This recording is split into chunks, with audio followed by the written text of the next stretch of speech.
Buenas noches a todos los escuchas.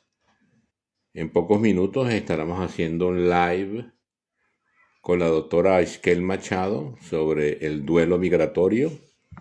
Como es bien sabido, durante los últimos años la población venezolana ha migrado masivamente. Se estima más de 7 millones de emigrantes que han salido fuera del país. Y el tema que vamos a abordar hoy es el duelo migratorio. El duelo migratorio que consiste en prácticamente en todos los síntomas, signos que está sufriendo la población venezolana al emigrar, ¿no? Hablamos de que es el proceso que afecta a todas las personas que emigran, el duelo de dejar la familia, la separación, la red familiar, la lengua, en muchos casos hay un cambio de la lengua, la cultura, la pérdida de valores, la pérdida del paisaje, el estatus social, la xenofobia, todo eso implica que el migrante está recibiendo una fuerte carga, ¿ok?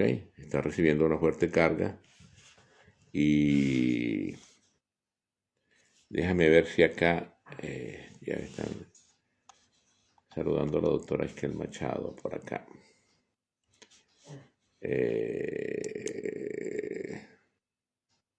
Vamos a ver si se conecta. Dentro del momento iniciamos el live. Estamos esperando en este momento a la doctora Rosalind Kristen. Vamos a abordar entonces el tema del duelo migratorio, cómo afecta esto a la población venezolana. El duelo migratorio son todos estos síntomas que afrontan a las personas que emigran y también a aquellas que se quedan en el país, porque lógicamente no solamente los afectados son los emigrantes, sino quien se queda en el país. La tristeza, ¿ok? El psiquiatra Achotegui define 7 posibles duelos migratorios. El duelo por la familia, los amigos, la pérdida familiar, la lengua, por la cultura, pérdida de valores. ¿Ok? Aquí está mi amiga Rosalind Kristen, que va a ingresar en este live. Ok, vamos. Rosalind Kristen debe estar por entrar. Vamos a ver si Rosalind entró. Y no lo acepta. ¿Qué pasó con Rosalind? Rosalind, ¿dónde estás? Rosalind. Acepta la solicitud, Rosalind, por favor, para empezar el live.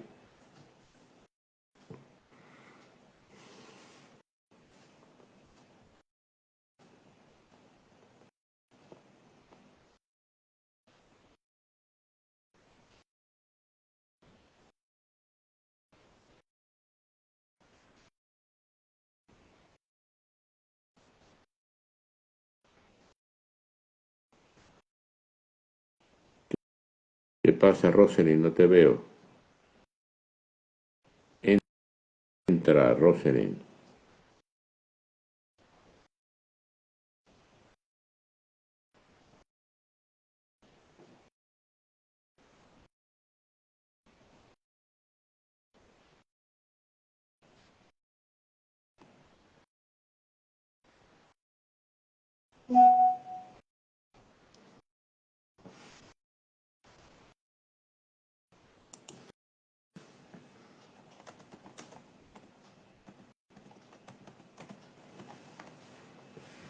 Ok. Está diciendo que ya te había enviado varias solicitudes. Bueno, Sí, mientras llega la doctora, que no la veo, mientras llega la doctora, que me mandó un mensaje, pero no lo tengo en el celular, vamos a iniciar este live tú y yo. Yo decía que en el duelo migratorio,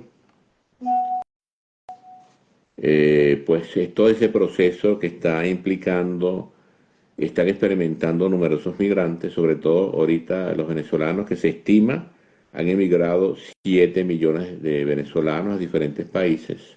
La gran parte está en América Latina, está entre Colombia, Perú, Ecuador, Bolivia, Chile, Argentina. Pero de verdad hemos notado, porque muchos nos han manifestado, un gran duelo en esas personas que emigran, una tristeza inmensa, el tener que abandonar su realidad del país y el tener que realmente entrar en otra realidad completamente diferente. El duelo es tanto para quien emigra como para quien permanece en el país, porque si emigran los hijos, los padres, lógicamente siempre están pendientes, ¿ok?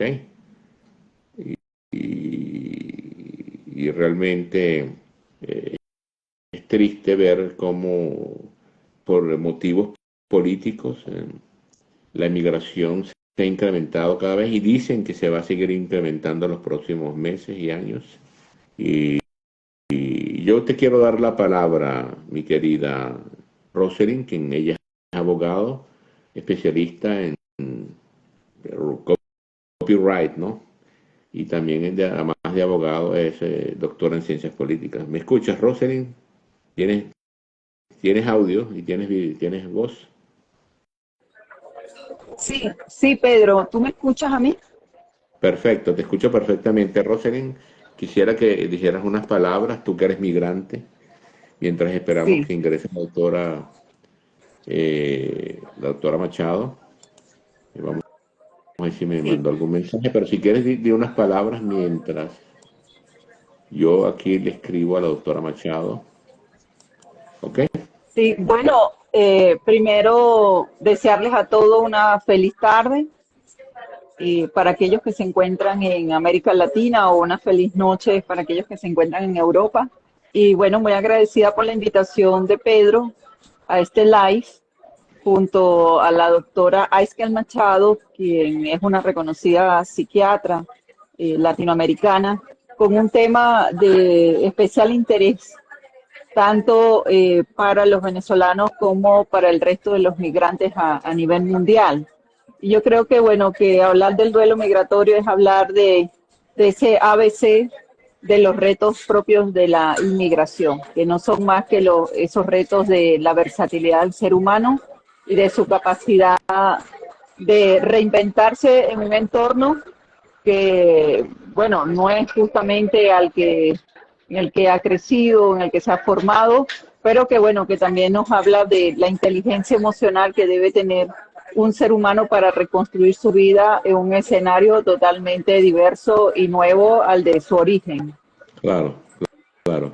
Ahora, Rosalind, tú que eres migrante, realmente tú saliste desde el país, creo que ya tienes 5 años fuera, si no me equivoco, 5 años fuera del país o más. Me gustaría saber, tú como migrante, ¿qué has experimentado estando en un país que no es tuyo? ¿Has sentido xenofobia, has sentido tristeza, has sentido depresión, has sentido este tipo de cosas?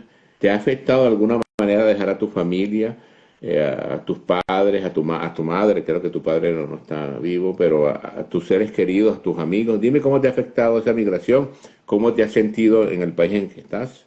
Me gustaría escucharte.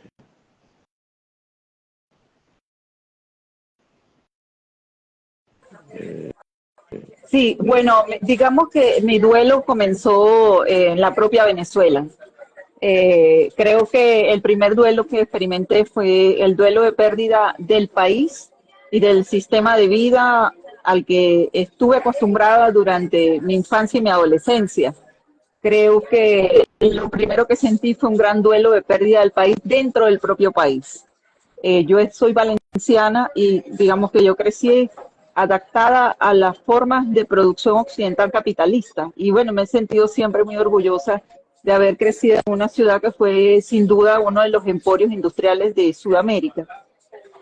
Cuando mi padre muere, justo en ese año ocurre la crisis humanitaria con una fuerte ausencia de medicinas.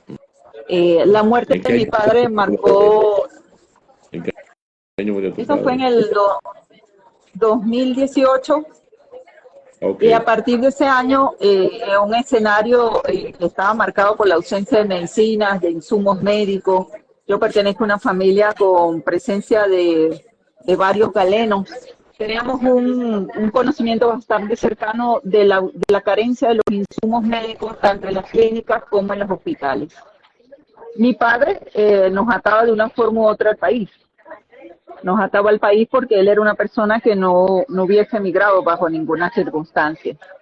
Su muerte determinó o permitió en cierta forma el abrirnos hacia la emigración.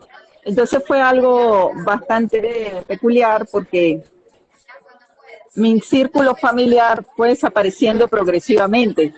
Comenzamos a emigrar a cuentagotas en un mismo año y yo fui la última persona en salir del país porque bueno, ya mi madre primero no aceptaba la inmigración, después finalmente la aceptó en un país donde no había hipertensivos, tampoco habían insumos para el tratamiento de los niños que eran asmáticos, esteroides. Y yo misma obtenía mi medicación a través del contrabando, porque dentro del país, aunque tenías dinero, era muy difícil conseguirla.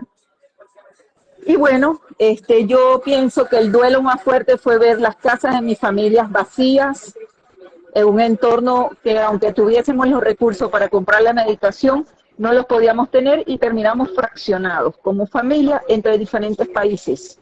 Y yo recuerdo que lo que más lloré fue ver las casas vacías, pasar mi primera Navidad sola en Venezuela, el guardar mis libros, mi biblioteca, mis obras de arte. Fue muy duro porque yo fui la última en salir y creo que yo morí. O sea, yo sentí que mi muerte fue prematura porque fue de una forma u otra como la precipitación de un escenario que tenía que ser tardío.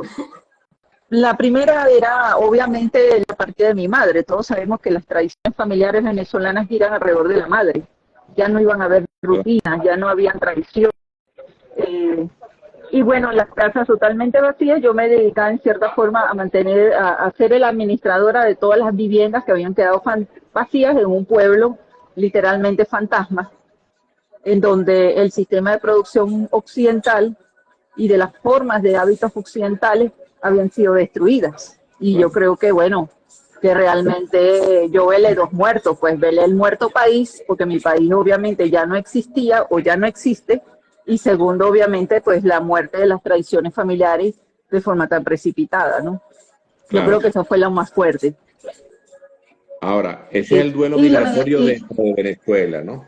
Porque sentiste la ausencia, Sí, estabas sola y sentiste el duelo dentro de Venezuela. Pero tú en un momento determinado decidiste salir de Venezuela, como lo decidieron salir 7 millones de venezolanos. Y estamos hablando que tú, más o menos en Venezuela, estabas en una clase media, tú eres una profesional y siempre has vivido o vivías en Venezuela con ciertas comodidades. Ya la doctora Machado está diciendo que ya entra. Y bueno, entonces vamos a esperar que entre. Pero tú vivías entre ciertas comodidades y realmente me imagino que te afectó primero esa situación y en un determinado momento decidiste emigrar. Entonces cuéntame cómo fue ese momento en que tú decidiste emigrar y cuéntame cómo ha sido el proceso para ti, cómo te has sentido, cómo te han recibido. Creo que estás en Ecuador. ¿Cómo te han recibido allá en Ecuador? ¿Has sentido xenofobia? ¿Has sentido cómo te ha afectado la separación de la familia? ¿Cómo te ha afectado el cambio de valores? El cambio.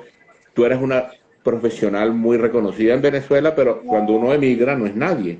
O sea, háblame un poco de eso, Rosely. bueno, yo tuve una migración muy particular. Primero, el explicar un poco el por qué parto, ¿no? Yo fui premiada con un programa de formación, de entrenamiento en Estados Unidos por parte del US Department of State. Y bueno, Ujú. con invitación de la Casa Blanca, yo estuve en Estados Unidos una temporada donde se aspiraba pues mi formación como líder de determinados proyectos para el desarrollo del país, ¿no? O sea, proyectos de desarrollo, de cooperación internacional.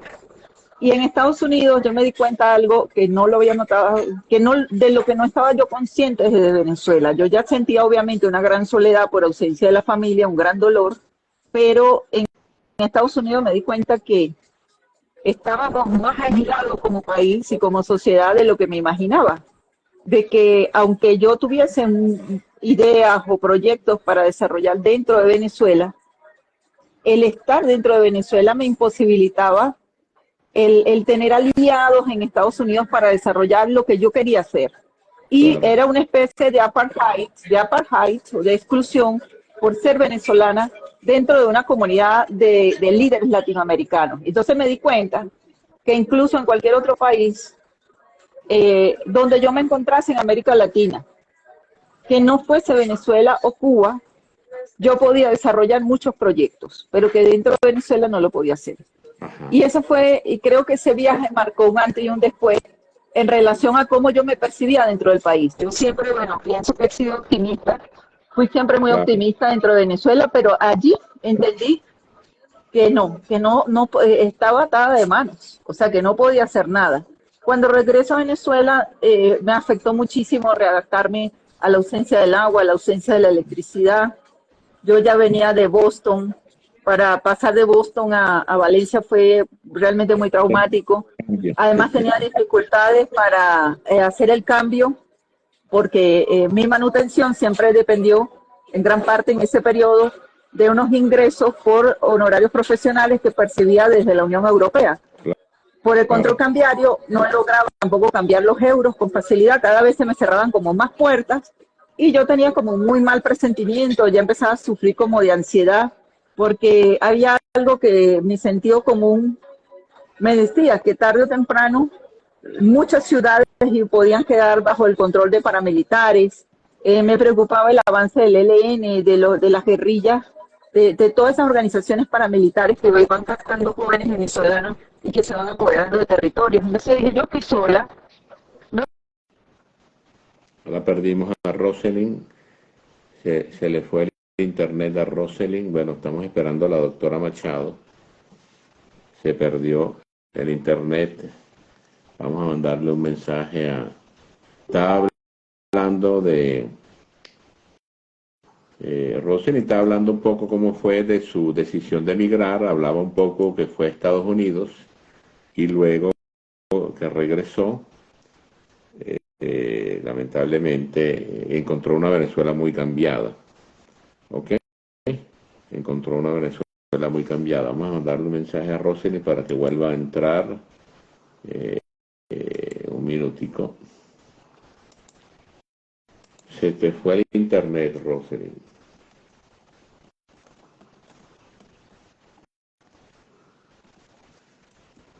Vamos a esperar que se reconecte. Mientras tanto, vamos a saludar aquí a la gente que está presente. Claudia Muso. Y está también Zavala. Vamos a ver si se reintegra Rosalind Kristen, pero muy posiblemente se le haya ido la luz. Muy posiblemente se le haya ido la luz.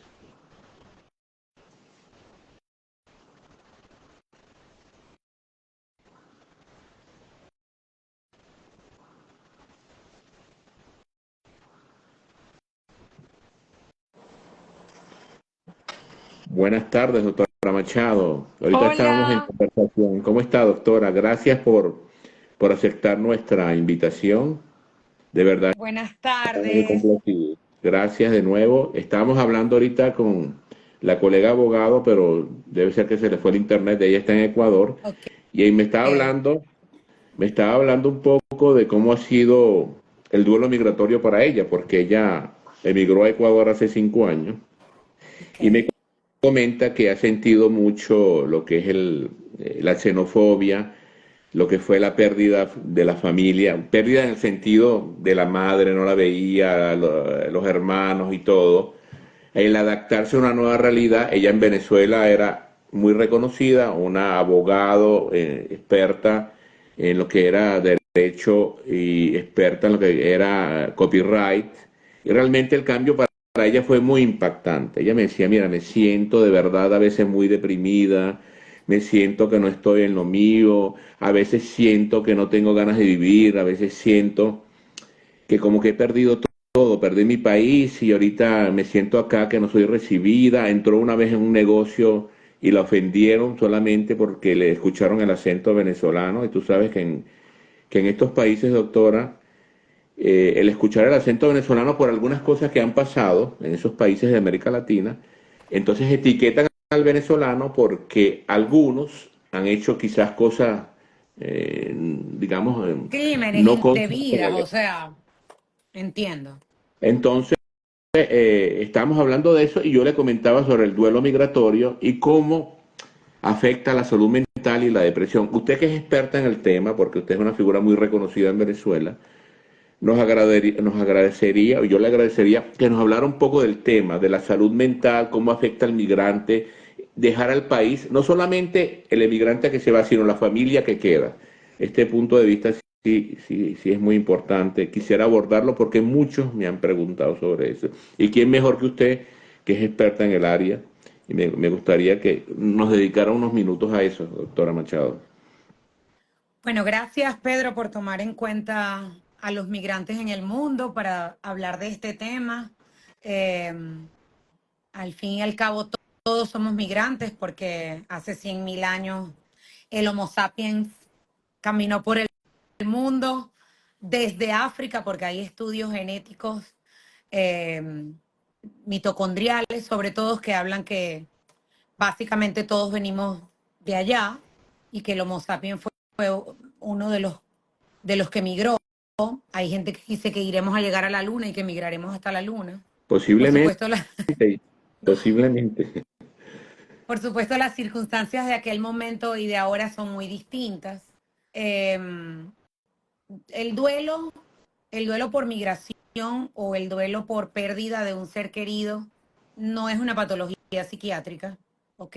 Es importante no psiquiatrizar todo, no psiquiatrizar las circunstancias de vida.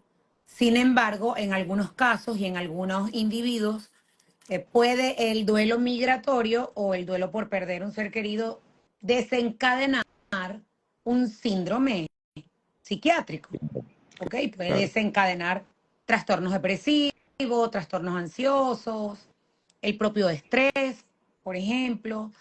El migrante se encuentra entre el duelo de sus pérdidas, ¿ok? De haber perdido. Hay un psiquiatra español que habla de 7 pérdidas, ¿ok? exactamente, exactamente, Y, doctora. y bueno, y perdemos, y sí es verdad que hay un duelo por perder la familia, por perder la cultura, por perder la lengua, por perder la tierra de donde se viene, el estatus social donde entonces está tu desempeño, ¿ok? Toda la vida académica y profesional que tenías, lo que estás hablando de la doctora, ¿ok? De todo lo que había hecho y luego llegar entonces a un país donde ella no es nada de lo que hizo o de lo que Claro, fue. La claro, seguridad de la integridad física también se pierde porque nosotros en nuestros espacios sabemos dónde puedo ir, cuál es la esquina peligrosa, cuál es la esquina que no es peligrosa, cuál es la zona roja en mi país. Y luego me encuentro en un país donde no conozco nada y donde puede ser para mí todo peligroso porque no conozco nada. claro, Y claro. finalmente la pérdida de los grupos de pertenencia. O sea, se pierde el grupo, mira, hasta en el gimnasio donde estaba, el abasto donde compraba la comida, donde, donde tenemos nexos. Tal vez pierdes ese saludo con al que le comprabas las verduras, toda esa Claro, familiaridad y claro, esos claro, lazos y esos vínculos que se van formando con las rutinas, todo eso se claro. extraña. Claro, doctora, y yo quería comentarle algo. La última vez que yo fui a España, ¿no? Que estuve en España hace algunos meses, entonces logré conseguir el chofer del taxi, era un ingeniero venezolano. El que limpiaba los baños era un contador. El que, bueno, quiero decir que muchas de esas personas no solamente emigraron y sufrieron el duelo de dejar a sus familiares en casa, sino que tuvieron que acostumbrarse hacer actividades que acá o que en Venezuela no hacían, sino que tuvieron que bajar un poquito, bajar dos y hacer ese tipo de actividades para poder subsistir. Uno de ellos me decía, bueno, pero es que yo trabajando aquí de taxista gano más que de allá de ingeniero o de abogado. Entonces, realmente me conmovió ese tipo de declaración, ¿no? Y que estuve viendo un informe también ayer de otro psiquiatra español que dice que el número de suicidios en migrantes ha aumentado en 20% en España. Entonces, esa asociación entre un poquito la depresión por dejar la familia, por cambiar de actividad, de profesional, ahorita eres nada. ¿Cómo afecta eso y cómo puede incidir en el suicidio, doctora? Eso me interesaría que me comentara sobre eso. Sí, fíjate que, como te decía, que no para todos, eh, siempre, vamos a ver, estoy en modo supervivencia. Estoy en medio de un dolor, siendo yo migrante, estoy en medio del dolor atravesando todo, pero también estoy en modo supervivencia, porque tengo que pagar dónde vivir, pagar qué comer. Si migré acompañada de la familia, entonces soy el responsable de que coma mi familia también. Entonces me debato entre ese instinto de supervivencia que me va a hacer priorizar no sea trabajar, pero sigo teniendo el duelo. Entonces, hay quien tiene un duelo simple y se da en buenas condiciones y puede elaborarlo y saber que los va a extrañar, pero tiene en la cabeza eh, Ujú. la esperanza de la solución del problema, ¿ok?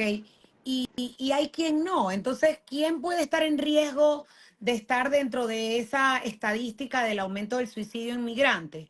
Bueno, el que posiblemente ya venía con una condición psiquiátrica. Claro, claro, claro. Obviamente el más vulnerable. Más Estamos vulnerable. hablando, ¿por qué? Porque el suicidio ha aumentado no solo para el migrante, el suicidio ha aumentado drásticamente en el mundo, ¿ok? Claro, Sobre claro, claro, todo claro. después de la pandemia. Entonces, Exactamente. ¿se suicidó porque migró o se suicidó porque tuvo un COVID y luego de un COVID tuvo síntomas neuropsiquiátricos? ¿Ok? Y Claro, comenzó a claro. sufrir de una depresión o alguna otra lesión. Es decir, el suicidio ha aumentado en migrantes y en migrantes, ¿cuáles migrantes?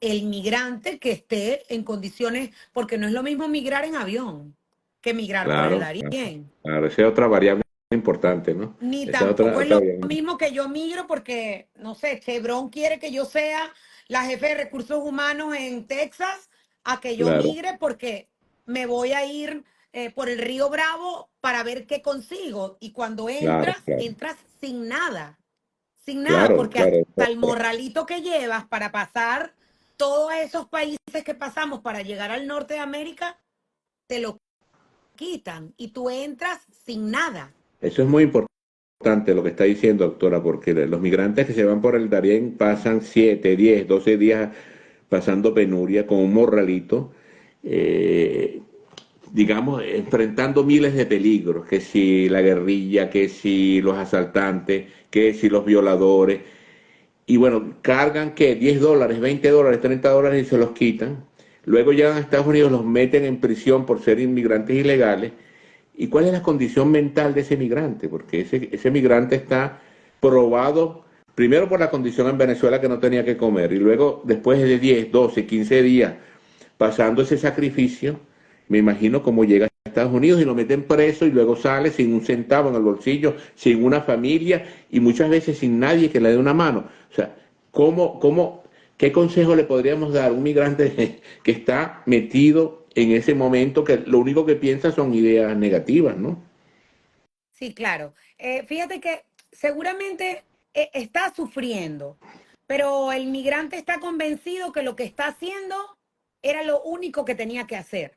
O Claro, sea, no, no había más cuando, solución. cuando decides, cuando decides irte, cuando decides marcharte, y ahora más, porque ahora tienes posibilidad de, sabes, de escuchar la historia de otros, de mirar los reportes, de ver lo que pasó uno, o sea, pues te metes en internet, le preguntas a Google, le preguntas a Siri, le preguntas a Alexa, le preguntas a todo el mundo y va a haber experiencias vas a tener cantidad de experiencias de personas Ujú. contándote cómo vivió el proceso de migración y cómo pudo llegar a donde llegó.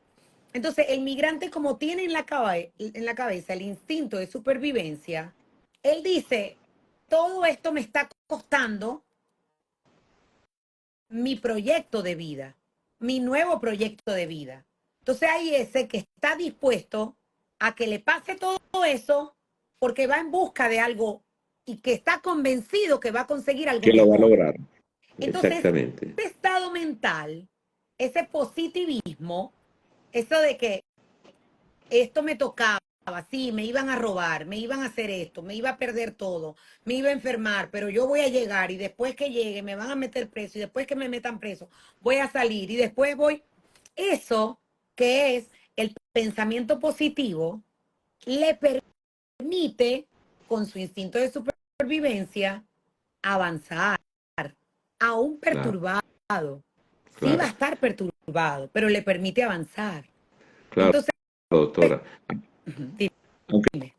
en muchos casos yo he visto inmigrantes que como que se traban, o sea, hay un porcentaje de inmigrantes que siguen adelante, pero otros que no resisten, esos son los más vulnerables, esos son los más propensos a cometer o un suicidio o a enfermarse, el estrés, Claro, que o, van a vivir, que viven soledad, que viven ajá, el rechazo, la exclusión, es decir, tienen que, bueno, que les ha tocado vivir, que no tienen más que un refugio, es decir, no pueden lograr conseguir un trabajo, apenas el trabajo que hacen es un trabajo ilegal para sobrevivir el día, claro, para claro, conseguir algo que comer. Esas son condiciones extremas y ese sería claro, un duelo extremo. Ese claro, paciente o ese individuo enfrentaría entonces a lo que se denomina hoy día el síndrome de Ulises. el síndrome de Ulises, ¿Ok? exactamente.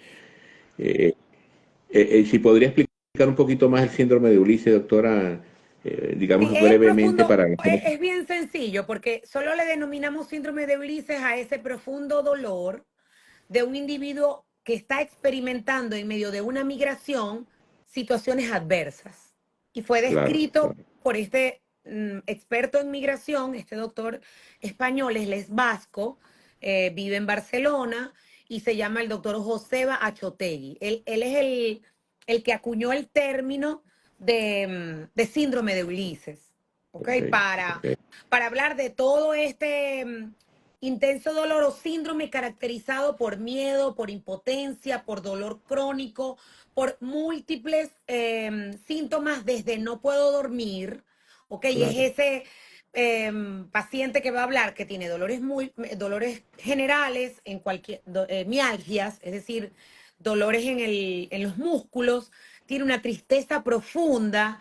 Entonces, a ver, ese paciente vive todo como la película intensamente claro, en la tristeza y en el dolor, sí, lo vive sí, con intensidad, acompañado de una narrativa individual, la narrativa personal que dice, sí, es que estoy viviendo una desgracia.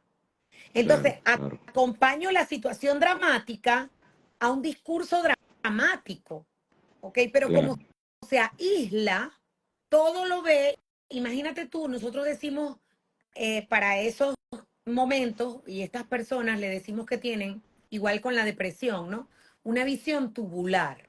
Y la visión tubular es una visión, ¿sabes? Imagínate tú mirando por un tubo, que sí, no tienes el panorama completo. Entonces, si tienes la sí, visión tubular, tú vas a mirar todo negro, porque vas a claro, tratar de claro, mirar a través de un tubo. claro, claro, claro. Entonces, Bueno, todo lo que pienses va a ser acompañando la narrativa claro, y acompañando el propio malestar en medio de esa, de todo ese duelo, ¿no? De todas esas pérdidas, como dijimos, la pérdida del lenguaje, la pérdida de, o sea, aquí hablan inglés en el caso de Estados Unidos y yo hablo español, no, no es el del caso de la doctora porque está en Ecuador y sí, allí por lo menos hablamos el mismo idioma. ella está tratando de ingresar, déjame ver si la invito. Realmente, el live se originó porque yo la sentía a ella muy triste, de verdad. Ella era una profesional muy, muy valiosa en Venezuela. y tuvo que emigrar porque ella me comentó que se sintió tan sola porque toda su familia se fue de Venezuela y, y de verdad se sintió tan alejada, tan triste que, bueno, decidió emigrar a Ecuador, pero en Ecuador sintió ante todo xenofobia. En cualquier tienda que entraba le sentían el acento y no la dejaban y le ofendían y esto lo otro. Una profesional tuvo que hacer labores de verdad muy de nivel, pues, digamos, no es ofensivo, pero de nivel limpiando cosas. Entonces ella se ponía a llorar. Obrero, no, Sí. tiene nombre, de obrera, mano Y de entonces se obra. ponía a llorar y me dice, ¿tú conoces a alguien que me pueda dar un consejo? Que me siento mal, tengo ganas de esto, tengo ganas del otro. Digo, mira, vamos a tratar de hacer un live con la doctora Machado, que es especialista en la materia, que puede dar unos consejos muy útiles, pero lo que tú estás sintiendo ahora, lo sienten muchos inmigrantes que van, y que muchos están en condición de ilegal, que no tienen los documentos, entonces si ven la policía se asustan, tienen que aceptar sueldos bajos, tienen que sentar ofensas, no pueden salir están prisioneros en un país que si salen no pueden volver a entrar, quieren ayudar a la familia, quieren enviar remesas, y esa presión los hace enfermarse, doctora, ¿no? Los hace enfermarse.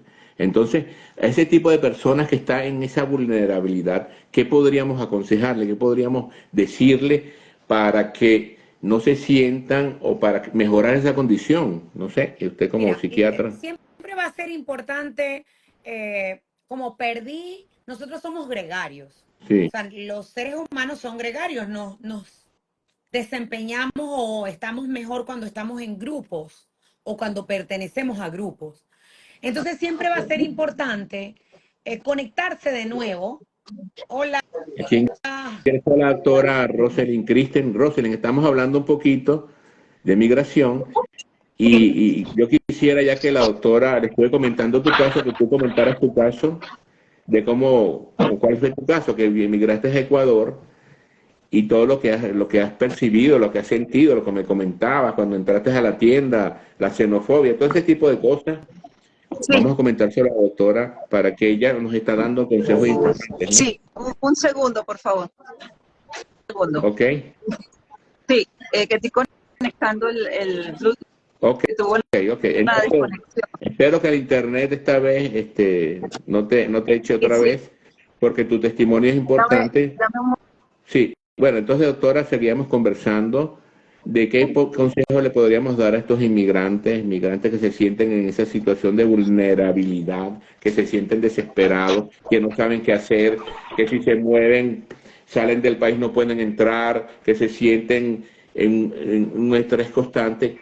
¿Cómo podrían vencer ese duelo migratorio? ¿Qué consejos le podríamos dar como profesionales de la salud? sí, bueno, fíjate, siempre como te decía que nosotros nos desarrollamos siempre en grupos y que estar conectado con otras personas siempre va a ser importante.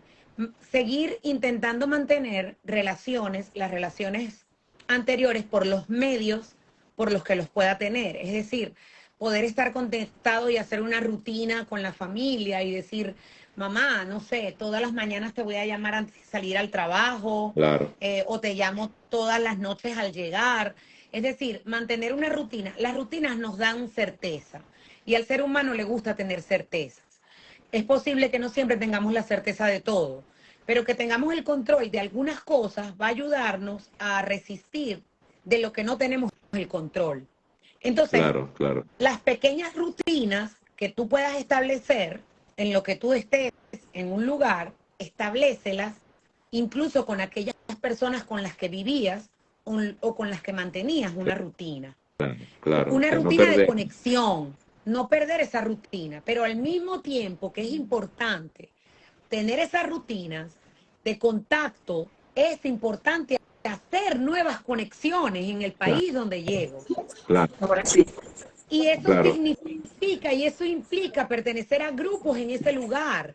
Entonces, si no tengo un trabajo, de repente la iglesia, asistir a la iglesia claro, me podría aperturar claro, un grupo claro, empático a quien pertenecer. claro, ¿Ok?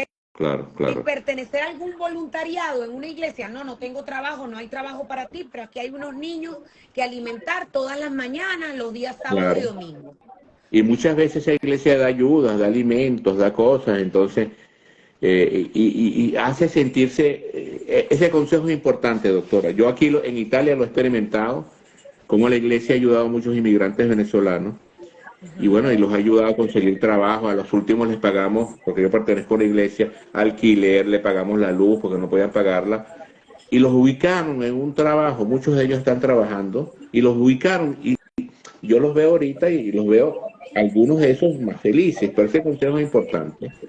Y Claro, o sea, es Rosy, decir, que yo tengo que bendecir también la cultura en la que llego. claro, Y además, Pedro, hasta entender qué desencadena la xenofobia o qué desencadena aquella persona que es capaz de rechazarme por claro, el lugar de donde yo vengo, por mi tono de voz, qué experiencia tiene. Es decir, buscar el lado resiliente de eso. claro, No claro, claro, sabes, no me conoces, esto no es claro, para mí, es claro, probablemente que tuvo una experiencia negativa con un compatriota. A ver, claro. yo recuerdo que aquí en Venezuela, por ejemplo, había un dicho cuando sobre el chileno y se le decía, ay, te vendieron un paquete chileno, para Sí, es decir verdad, que te es verdad. habían vendido o te habían estafado. Te habían estafado, es cierto. A mí Ajá, siempre me lo decían. a mí también me lo decían. Eso significa que hubo muchas experiencias con chilenos que llegaron de migrantes. No puedo generalizar y no puedo Claro, decir que todos, no puedo decir, no sé, hasta la hija Isabel Allende migró y vino a Venezuela y vivió en es Venezuela. cierto. Entonces no puedo decir, hasta Isabel Allende trajo un paquete chileno, no lo voy a decir, pero llegamos a decirlo Claro, y llegamos a pensar doctora, que entonces eran malos. ¿Ok? claro, claro. Y Terminó. Entonces, como entender y comprender, aquí llegaron ecuatorianos, chilenos, colombianos, nosotros llegamos a tener casi que la mitad en el estado, no sé, éramos en el estado Zulia, éramos 5 millones y 2 millones eran colombianos. es verdad, Entonces, es verdad. la migración es un fenómeno mundial, Claro. Ahorita le nos tocó ha a tocado, Venezuela. le Sí, tocó a ahorita le tocó. Venezuela, Claro, pero nos ha tocado a todos. Entonces, como no claro, tomármelo personal, no tomarme, por claro, claro. supuesto, resguardar Sí, mi integridad física, va a ser importante. A mí me parece, de repente, en el momento donde yo veo que se desencadena una reacción disruptiva, porque entró un venezolano, pues evitar, si mi seguridad está en peligro, claro, resguardarme. Y claro, si claro, resguardarme es callarme, salirme de la tienda, pues hacerlo. claro, claro, doctora. Rosalind, si tú quieres aprovechar y plantearle a la doctora lo que me comentaste, ya que no has podido hablar y tienes audio, tienes voz. Sí, sí, ¿me escuchan? Sí. Sí, te Sí, es escuchamos. claro el audio. Sí, Bien, adelante. buenas tardes. Bueno, primero agradecerle a la doctora su participación en este live y quería en principio solicitarle sugerencias para las organizaciones internacionales o para las diferentes comunidades de migrantes en América Latina, donde no existen cifras oficiales de los suicidios de los migrantes. Ujú. ¿Qué nos recomiendan los emigrantes? O sea, crear redes de apoyo para la prevención del suicidio. El suicidio está solamente asociado a enfermedades o a condiciones psiquiátricas tales como la bipolaridad o el trastorno límite de personalidad. Por ejemplo, en Ecuador se sabe que han ocurrido suicidios, pero no existen cifras oficiales ni tampoco un departamento o programas de la OIM para prevención del suicidio. Eh, Nos preguntamos como comunidad qué debemos hacer para contribuir al menos en la prevención de estos suicidios que sabemos que en Colombia, por ejemplo, suman más de 250 suicidios venezolanos en un lapso de 5 años, de acuerdo a la Universidad Javeriana. Sí, fíjate, el suicidio, yo lo dijimos un poquito antes de que tú entraras, ¿ok? El Sí, suicidio puede suceder en pacientes que tengan esquizofrenia, con mucha frecuencia, esquizofrenia, bipolaridad, demencia, depresión postpartum, depresión mayor, entre otros. Pero la población más vulnerable no es la población migratoria.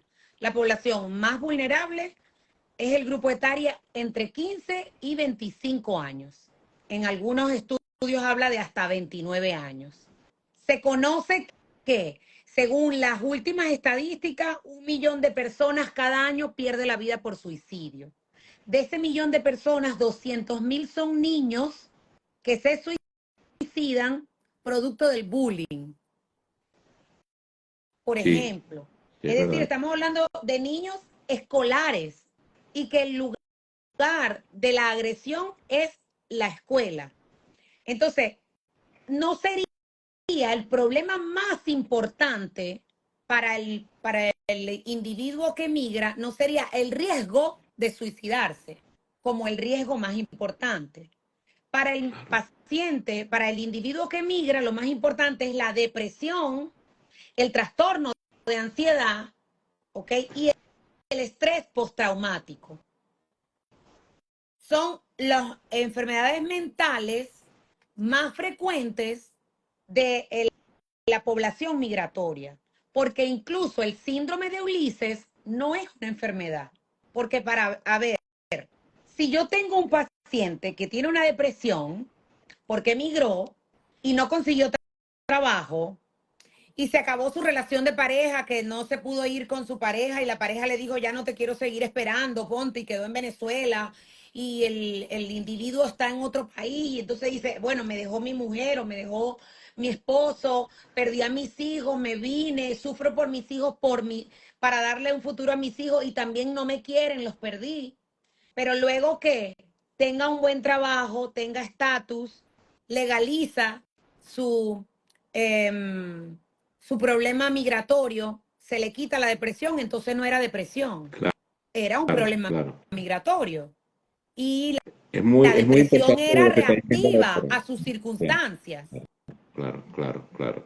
Muy ¿Ok? importante, doctora. Esto que está diciendo es sumamente importante. Así O como sea, también es importante sí, saber que sí, no todo el que se suicida es un paciente psiquiátrico.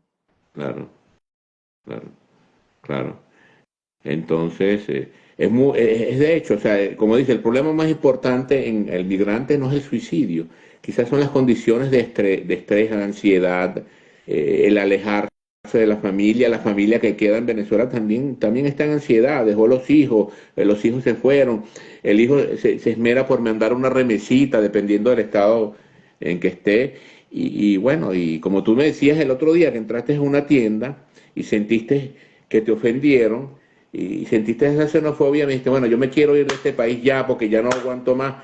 Entonces, ese tipo de cosas tienen más que ver con la ansiedad y el rechazo que estoy entendiendo, ¿verdad? Para lo cual sería importante canalizar, ¿ok? En alguna organización que pueda brindar terapia psicológica o que pueda brindar orientación.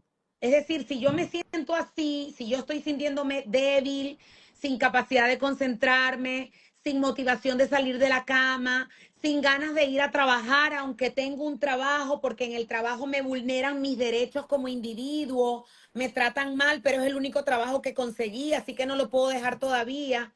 Ahí es el momento justo donde tienes que buscar terapia psicológica.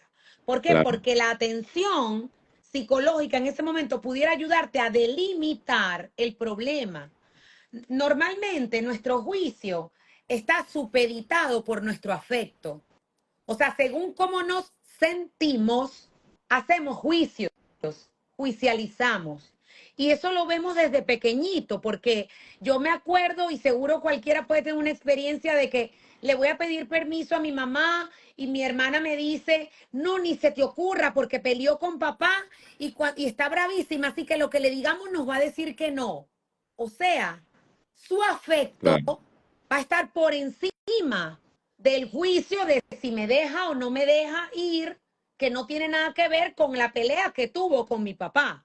Pero si por el Claro, claro, contrario le dieron un aumento de sueldo en el trabajo o la ascendieron, llega feliz. Y si yo quiero pedir un permiso, mi hermana me va a decir, aprovecha porque mami está feliz, claro, llegó contenta y lo que le pidamos nos va a decir que sí.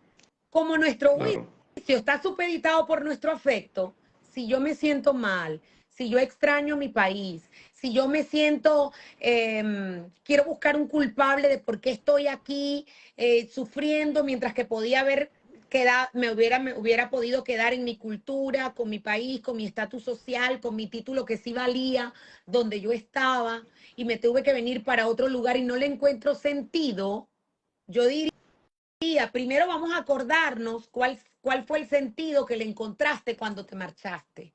Vamos a hacer una lista de las razones por las que te marchaste, para que, porque esas razones pueden haber quedado en el subsuelo. Y cuando vuelva a mi país, las vuelvo a mirar, las vuelvo a Claro. encontrar. Entonces hay que hacer ese diario, ese libretica, deberíamos tenerla. Es como cuando le digo a los pacientes que tienen rupturas amorosas, les digo, anota las razones por las que te separaste o lo que te hizo cuando te separaste. Porque cuando venga a pedirte perdón, a lo mejor se te va a haber olvidado lo que te hizo, porque la mente Sí, es no verdad, le gusta guardar es verdad. lo que le hace sentir mal. Se nos olvida.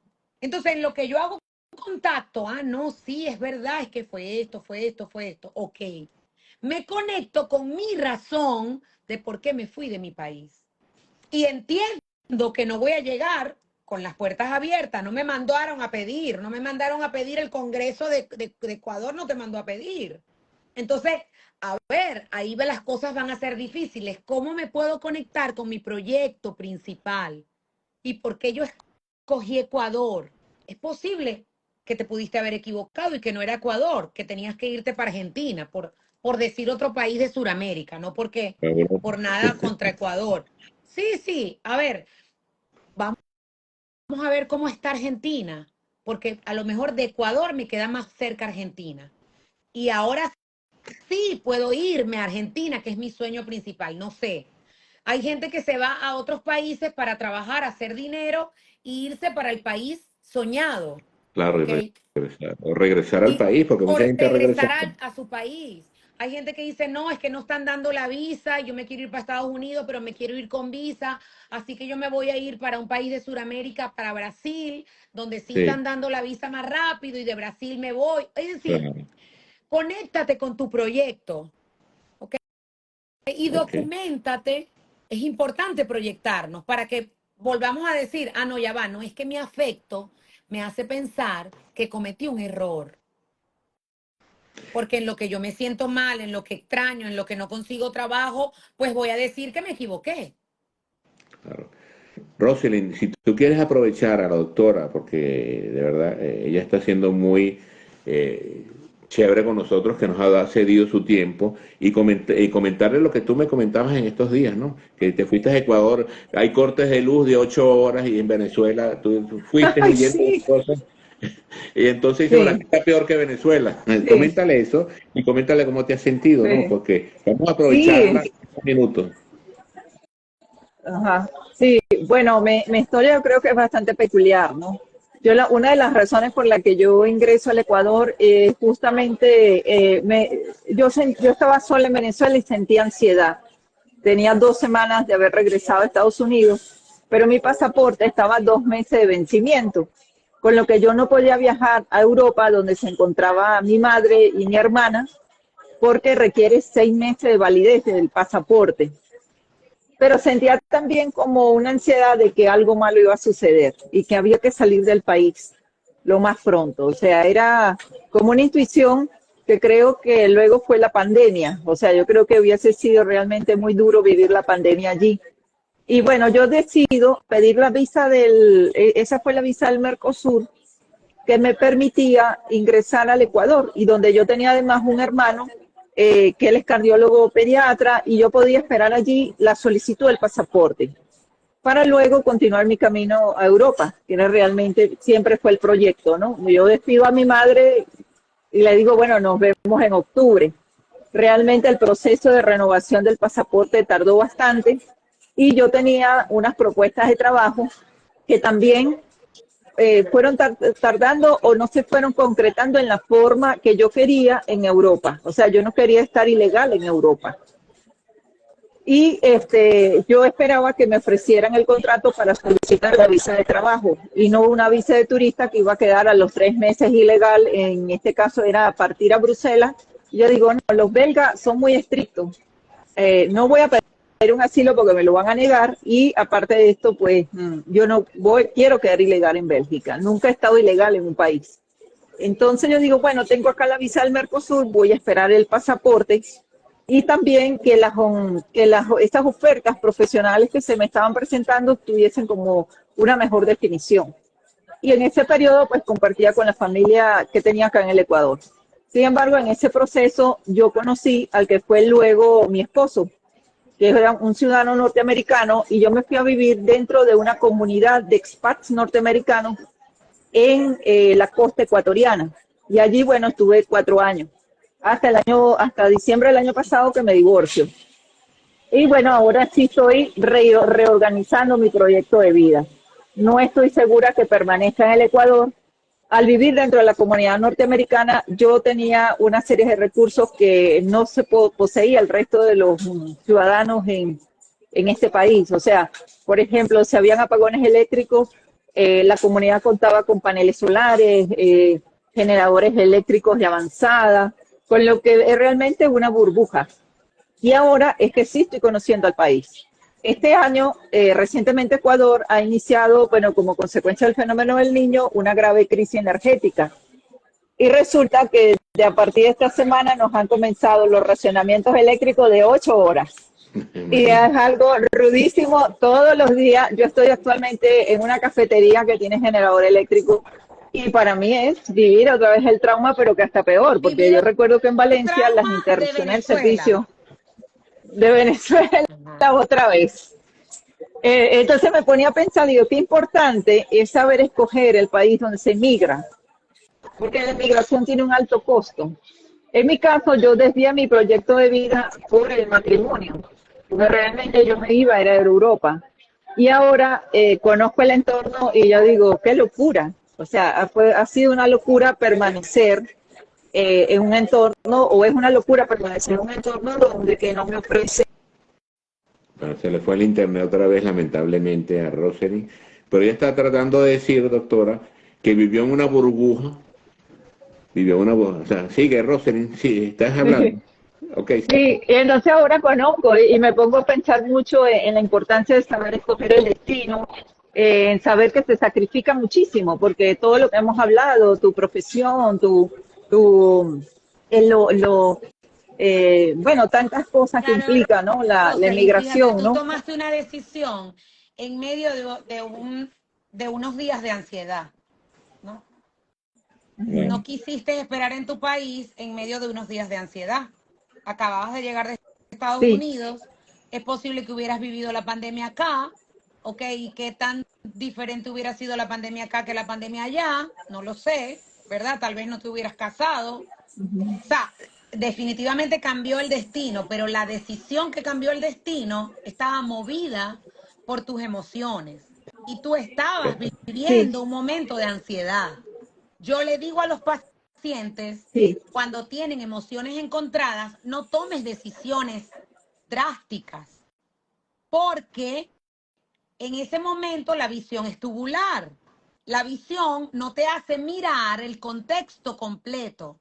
Es preferible tomar la decisión cuando bajan las aguas, cuando estás calmada, y no en un mar turbio. Claro. Allí podría yo decir que es como la primera situación, pues, de todo esto que te tocó vivir. Pero yo, por ejemplo, y también la narrativa con la que uno cuenta o vive la vida es importante, ¿no? La narrativa termina siendo más verdad que los propios hechos. Tú puedes tener unos hechos, pero ¿cómo lo cuentas? Te lo hace vivir más intensamente que como fueron los hechos. Claro, claro, Entonces, en este momento es un momento donde hay que buscar y aprender a desarrollar la resiliencia para construir una narrativa que te ayude a enfrentar el día a día. Porque, a ver, yo estoy en Maracaibo, yo estoy en una ciudad donde tenemos serios problemas de luz, de electricidad, ¿ok? Mi edificio, como quedan muy pocas personas viviendo en mi edificio, no nos hemos podido poner de acuerdo en estos 4 años para comprar un generador de electricidad. Casi todos los edificios de la zona lo tienen. Aquí también hay cortes de luz de 8 horas, ¿ok? Pero yo he construido una burbuja emocional para mis importante, hijas, muy importante lo que estamos. para conseguir hacer cosas hasta cuando no hay luz. Entonces, Importante. cuando no hay luz, en mi casa nunca se dijo, ¿qué? No puede ser, aquí, todas esas cosas que la gente dice en el momento de luz, sino, Claro. ¿qué podemos hacer? ¿Qué hacemos? Ok, vamos a ver cómo construimos, ¿qué tal? Si no hay nada que hacer, vamos a reírnos de cómo la abuela habla por chat con los amigos. Entonces es un momento de chiste, entonces es un momento de que nos desconectamos de los electrónicos y tenemos momento para estar en familia, así que a veces decimos que ojalá se vaya la luz un ratico para que nos conectemos todos, porque estás metida en tu celular y no me estás prestando atención. O sea, cómo vives y cómo tú quieres vivir termina protegiéndote. Entonces, cuando yo no puedo cambiar las cosas, yo tengo que cambiar cómo afrontar las cosas. Y lo decía Víctor Frank, que es un psiquiatra post campos judíos, sobrevivió al genocidio judío y terminó haciendo libros maravillosos sobre las razones de vivir. ¿Cómo podía gente estar a punto de morir, haber perdido a toda su familia y continuar encontrando un motivo para vivir? Eso es Sí muy podemos importante. encontrarlo. Excelente. Excelentes consejos, doctora. Lo que está diciendo lo veo de una vital importancia. El estar, bueno, destruido por siempre un motivo para seguir luchando, un motivo para seguir viviendo, a pesar de que, bueno, está uno en lo último, pero siempre el motivo. Yo he visto muchos videos de personas que están desahuciadas, que están en la última etapa y siempre el deseo de seguir viviendo y de seguir luchando. Y los consejos que está dando son fabulosos, lo digo de verdad. Entonces, claro, no Porque es lo mismo, mira, no es lo mismo no tener salud mental y tener salud física que tener salud mental y no tener salud física. exactamente. Se puede estar en una enfermedad terminal y tener salud física, porque al final la narrativa con la que tú lo vives y encontrar dentro de mis posibilidades lo que yo sí puedo hacer, porque al ser humano hay 2 cosas que le gusta, que es tener el control y tener certeza. Nos gusta tener control de las cosas y nos gusta tener certeza. En las relaciones de pareja no se puede tener control, porque en estos días, ahorita estaba trabajando y me decía una paciente, doctora, yo todo lo que me he propuesto lo he conseguido. Lo único que a mí me perturba es mi relación de pareja. Claro, ella todo lo que se ha propuesto de forma individual lo consigue, porque ahí no son 2, ahí es uno solo. Claro, claro, claro. Y yo Ahí me no es puedo 100%. manejar a mí misma. Claro. Bueno, doctora, fabulosos consejos los que nos ha brindado en el día de hoy. Yo le agradezco de verdad el honor de haberme concedido su tiempo, porque su tiempo es valioso. Usted es una profesional muy reconocida en Venezuela. La he visto siempre en televisión, en los mejores programas. Es referente en Venezuela a lo que tiene que ver psiquiatría y salud mental. Y bueno, ya tenemos una hora de live y yo quería agradecerle de verdad su inmenso, lo que nos está ofreciendo, los inmensos consejos y su tiempo. Y bueno, gracias. No, Pedro, de verdad que siempre para estos espacios, para difundir salud mental, para darle a la gente una esperanza, para que la podamos conseguir. Y hay veces que tiene mucho que ver con nuestras vinculaciones afectivas, con nuestra crianza, con nuestra infancia. Pero hay que aprender y hay formas de aprender. O sea, si yo claro, la estoy pasando mal, ¿qué puedo hacer para pasarla bien en claro. mi circunstancia? Hay en estos días el Premio Nobel de la Paz, y con esto me despido, un químico hindú decía, él es experto en antienvejecimiento, o sea, en Qué bueno. descubrir el tema del antienvejecimiento, pero no solo por belleza, ¿no? Sabes muy bien, el Sí, sí. antienvejecimiento para que no Por, nos por, dé por, demencia, para por todo, salud, para que nos claro, envejezcamos incluso por dentro. claro. Entonces él decía, sigue siendo importante y sigue siendo más importante tener vinculaciones afectivas Qué bueno. cercanas, estables y sanas, dormir lo Gracias. suficiente durante la noche y Comer comer sano. de forma consciente.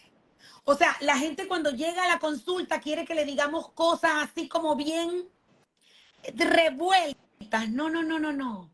Mantener Es que esa es relaciones la clave, afectivas sanas, doctora. Lo que está diciendo es autogestionarte. la clave.